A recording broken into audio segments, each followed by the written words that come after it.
शहर के कोलाहल से दूर एक शांत कस्बे में रुचि, उम्र 26 वर्ष का ससुराल था। वो रात बहुत भारी थी जब खिड़की के बाहर तेज बारिश हो रही थी। तभी रुचि के कमरे के दरवाजे पर किसी ने दस्तक दी। घड़ी में रात के 2 बज रहे थे। घबराकर रुचि ने दरवाज़ा खोला तो सामने उसके ससुर दीनानाथ जी, उम्र 62 वर्ष खड़े थे। वे अपनी कमर थामे हुए थे और उनके चेहरे पर पीड़ा साफ दिख रही थी। उन्होंने धीमी आवाज में कहा, बहू, बाथरूम में पैर फिसल गया था, पीठ में बहुत तेज खिंचाव आया है। अगर तुम थोड़ा बाम लगाकर मालिश कर देती तो शायद सुबह तक उठने लायक हो पाता। रुचि ने बिना कुछ सोचे उन्हें सहारा दिया और अपने बिस्तर पर लेटा दिया। लेकिन उस रात जो हुआ उसने रुचि की पूरी सोच और भविष्य को एक ऐसे मोड़ पर खड़ा कर दिया जिसकी उसने कभी स्वप्न में भी कल्पना नहीं की थी।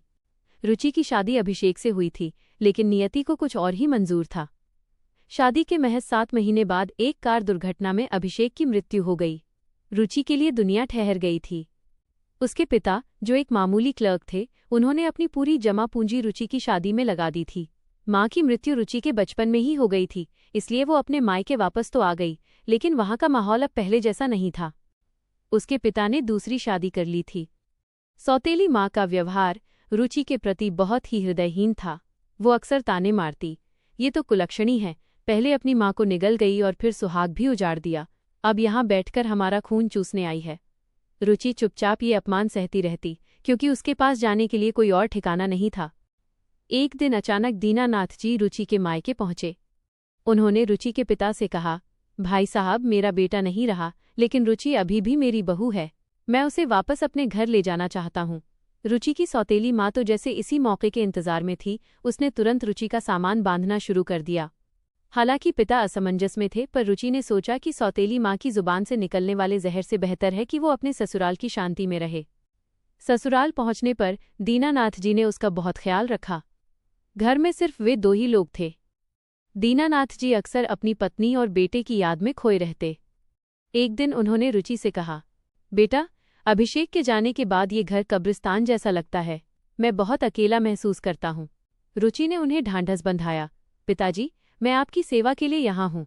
उसी रात जब दीनानाथ जी मालिश कराने के बहाने रुचि के कमरे में आए थे, तब मालिश के दौरान उनका व्यवहार अचानक बदल गया। वे रुचि को बड़ी विचित्र नज़रों से देख रहे थे। रुचि ने घबराकर पूछा, क्या हुआ पिताजी? दर्द ज्यादा है क्या? मैं डॉक्टर को फ़ोन करती हूँ। लेकिन दीनानाथ जी ने उसका हाथ पकड़ लिया और बोले, रुचि, डॉक्टर की ज़रूरत नहीं है, मुझे एक साथी की ज़रूरत है। देखो, अभिषेक अब लौटकर नहीं आएगा। तुम भी जवान हो और मेरी उम्र भी अभी इतनी नहीं हुई कि मैं बिस्तर पकड़ लूँ। मैं चाहता हूँ कि तुम मुझसे विवाह कर लो। रुचि के पैरों तले ज़मीन खिसक गई। वो चीखना चाहती थी, पर उसका गला रुंध गया। उसने कहा, आप मेरे ससुर हैं, समाज हमें जीने नहीं देगा। दीनानाथ जी ने बहुत ही तार्किक तरीके से अपनी बात रखी। समाज तब कहाँ था जब तुम्हारी सौतेली माँ तुम्हें प्रताड़ित कर रही थी? क्या अकेलेपन का कोई इलाज नहीं होना चाहिए? यदि हम पति पत्नी बन जाएं तो हमें किसी के आगे हाथ फैलाने की जरूरत नहीं होगी। अगली सुबह रुचि के लिए एक अग्नि परीक्षा जैसी थी। वो घंटों सोचती रही कि क्या वो वापस उस नर्क मायके में जाए या इस नए और अजीब रिश्ते को स्वीकार कर ले। उसने महसूस किया कि दीनानाथ जी ने पिछले कुछ महीनों में उसे पिता से अधिक एक रक्षक की तरह सहारा दिया था। हालांकि समाज के लिए ये रिश्ता अनैतिक था, पर रुचि के लिए ये सुरक्षा का सवाल था। उसने दीनानाथ जी से एक अंतिम बात की, अगर मैं ये रिश्ता स्वीकार करती हूँ तो क्या आप मुझे वो सम्मान देंगे जो एक पत्नी को मिलता है? क्या आप मुझे फिर से समाज में सिर उठाकर जीने का साहस देंगे? दीनानाथ जी ने उसकी आंखों में आंखें डालकर वादा किया।